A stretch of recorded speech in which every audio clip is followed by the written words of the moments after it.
Bonjour à tous, on se retrouve aujourd'hui donc sur Sunlight Suite 2 pour un nouveau tutoriel sur les scènes. Nous allons donc parler d'une petite fonction qui est très utile dans les scènes, qui va surtout nous servir pour les projecteurs motorisés, donc les lire et les scans. Donc ça s'appelle l'EasyTime. Donc l'EasyTime c'est très pratique parce que ça va nous permettre de créer des mouvements. Ce que l'on va faire, c'est qu'on va aller dans Bouton, on va faire Nouvelle scène.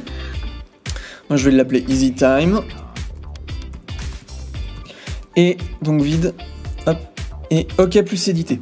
Donc jusqu'à présent vous n'êtes pas trop paumé parce que ça c'est une scène normale comme ce que je vous ai appris.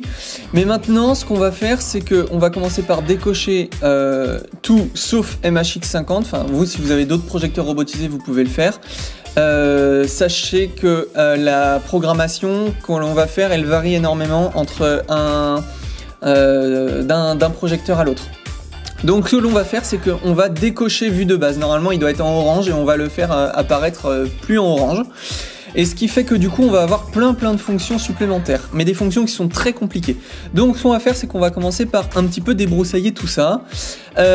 Aujourd'hui ce que l'on va voir c'est que donc vous allez déjà retirer la fenêtre des presets qui normalement est elle aussi ouverte. Vous allez la décliquer. Vous allez décliquer aussi fenêtre des palettes. On va donc garder la barre d'historique qui peut être utile. On va garder aussi les circuits et l'EasyTime. Donc pour ça, ce qu'on va commencer par faire, c'est qu'on va aller dans nos circuits et on va aller récupérer la petite fonction EasyTime qui est ici et on va aller la mettre partout là où on a envie en fait de gérer. Vous allez comprendre après. Donc on les met partout. Donc moi ça va être pan et tilt et aussi shutter et dimer. Voilà, donc on les a là. Maintenant, ce qu'on va faire, c'est qu'on va aller dans EasyTime. Et là, magie, ils se sont activés. Si vous ne faites pas justement ce glisser-déposer qu'on vient de faire, l'EasyTime va en quelque sorte pas fonctionner. Donc il va y avoir une page blanche qui va s'afficher à la place. Donc une fois que tout fonctionne, on n'a pas notre page blanche, on va s'intéresser un petit peu à cette boîte de dialogue là, effet, on ne sait pas trop ce que ça veut dire, et ben on va tout de suite comprendre. En fait, c'est ce qui va nous servir pour pouvoir motoriser en fait les mouvements de nos projecteurs, mais pas que les mouvements, toutes les fonctions qu'on va leur adresser. Alors, ne vous inquiétez pas, courbe, constante level, tout ça. Soit il y a des sinusoïdales, des trinômes et des trucs comme ça. Mais personnellement, moi je suis absolument nul en maths, mais pourtant j'ai réussi à comprendre. Donc les maths ne s'appliquent pas du tout parce que c'est une interface qui est très bien foutue. Et on va même faire, on va prendre un exemple tout de suite. On va glisser le pan et tilt dans la colonne appropriée. Et là tout de suite, alors on se retrouve avec une grille. Alors vous allez me dire, oui, la grille elle est compliquée à comprendre. Soit. Dans ces cas-là, on va utiliser EasyView pour pouvoir simplifier tout ça. Et donc là, on a également besoin d'avoir nos faisceaux qui sont ouverts puisque en fait cette grille va nous permettre d'orienter nos projecteurs. Donc on clique sur annuler, ce qui du coup va retirer le pan tilt. Et là, en fait, on va prendre constant level et on va aller glisser sur dimer. Et là on va pousser notre dimer au fond, on retrouve le preset qu'on avait, on retrouve le potentiomètre, enfin le fader. On va faire pareil pour le shutter, constant level, et là en plus l'avantage c'est qu'il nous met les préprogrammations, ça c'est très pratique. Donc on va cliquer sur complètement ouvert, voilà, et là je m'aperçois un petit peu de la position de mes projecteurs. Maintenant je vais activer le pan tilt. Donc ce qui va se passer c'est que là on va leur faire un cercle. Le cercle il nous demande combien de points on veut. 4, 8, 10, vous mettez ce que vous voulez, mais on va commencer par 4 parce que ça sera bien plus simple pour vous plutôt que si vous avez 10 points, vous aurez beaucoup de mal à comprendre.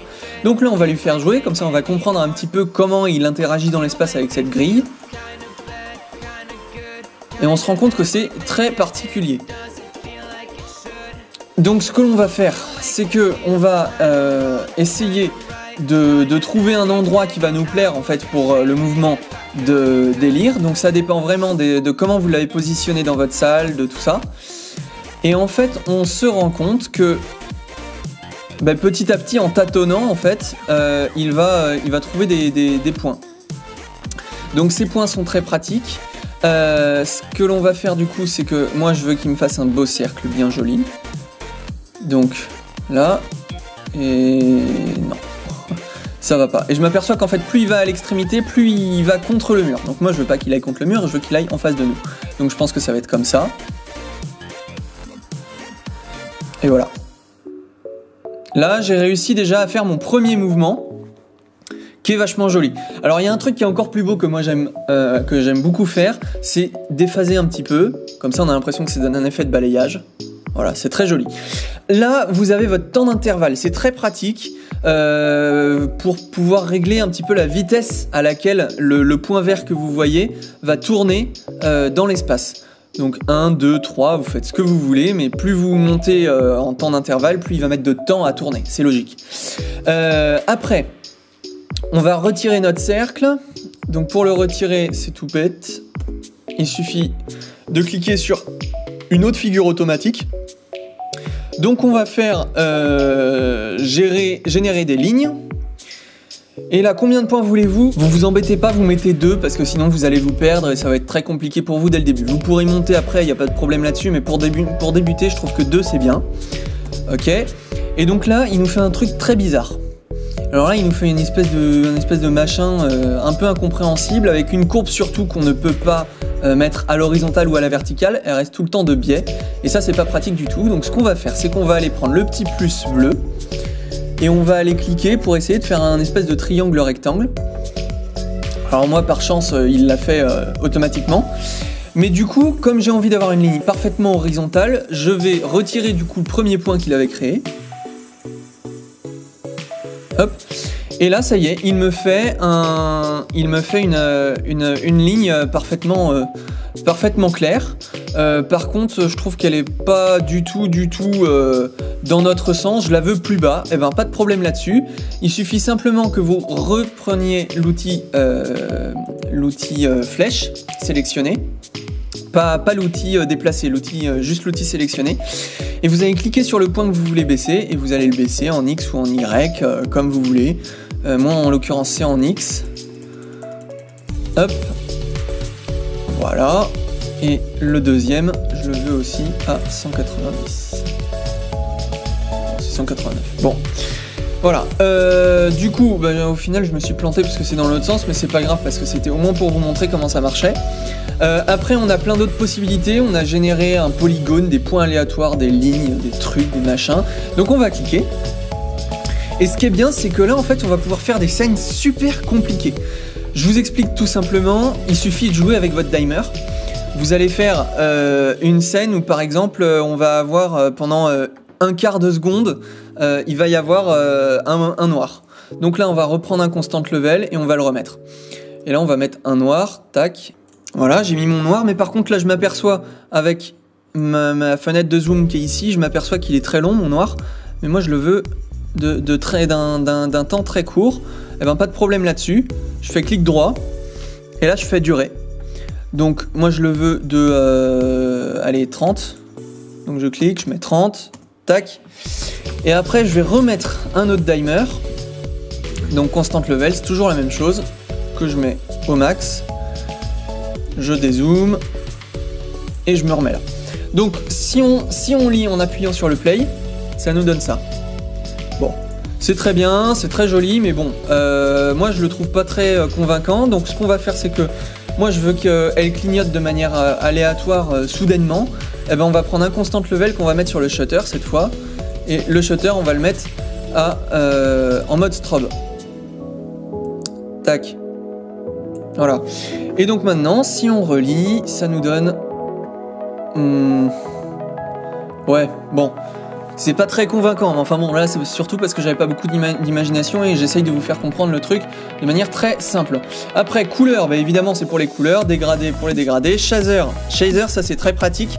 Si vous voulez faire des espèces de trucs un peu bizarres que vous n'arrivez pas à faire avec les autres, je vais essayer de vous montrer, détruire, tac. Et donc le shader, alors vous avez des automatismes en fait. Ça vous donne des espèces de chenillards qui sont pratiques parfois si vous avez envie. Et aléatoire, c'est pratique. Voilà, ça vous fait des petits trucs comme ça. Vous avez le speed que vous pouvez régler. Tiens, justement, c'est ça ce que je cherchais. Tiens, hop, voilà. Et là, tac, voilà.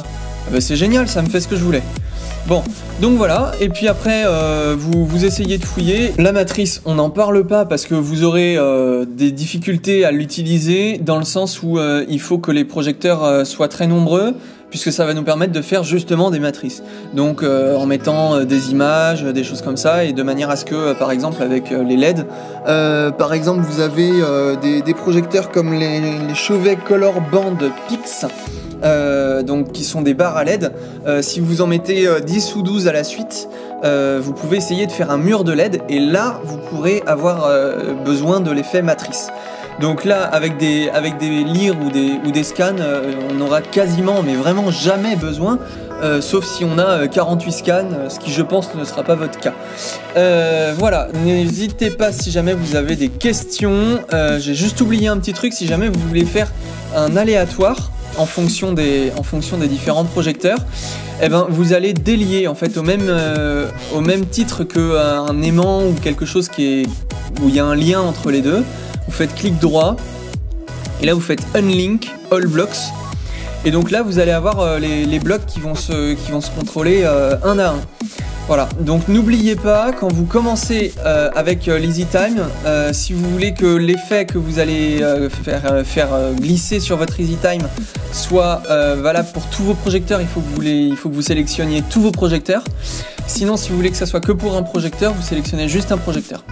Voilà, on en a terminé avec ce tutoriel. Je vous dis à très bientôt pour des nouvelles vidéos, des nouveaux tutoriels. J'attends avec impatience vos questions pour réaliser une FAQ dans quelques semaines, dans laquelle je répondrai à toutes les questions que vous aurez posées sur les différentes vidéos. Allez, salut, à bientôt et amusez-vous bien.